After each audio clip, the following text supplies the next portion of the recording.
ओम बिर्लांविरोधात अविश्वास ठराव आणला जाण्याची शक्यता आहे. विरोधकांकडून अविश्वास ठराव आणण्याची तयारी केली जाते. राहुल गांधींना सभागृहात बोलू न दिल्याचा आरोप विरोधकांनी केलेला आहे. इंडिया आघाडी अविश्वास ठराव मांडणार असल्याचं बोललं जात आहे.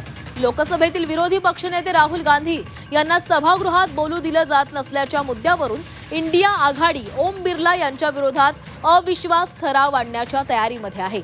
सोमवारी इंडिया आघाडीच्या नेत्यांच्या बैठकीत बिर्लांविरोधात अविश्वास ठराव प्रस्ताव मांडण्यावर गांभीर्यानं चर्चा करण्यात आली.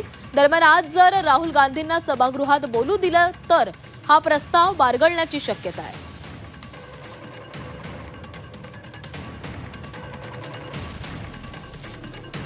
ओम बिर्ला यांच्या विरोधामध्ये अविश्वासाचा ठराव विरोधी पक्षाने आज त्या संदर्भातली नोटीस देण्यात येईल. आम्ही जेव्हा सकाळी बैठक झाली खरगे साहेबांच्या कार्यालयामध्ये तेव्हा ही भूमिका आम्ही घेतली राहुल गांधींनी की आपण आपल्याकडून सहकार्याचा हात पुढे करू.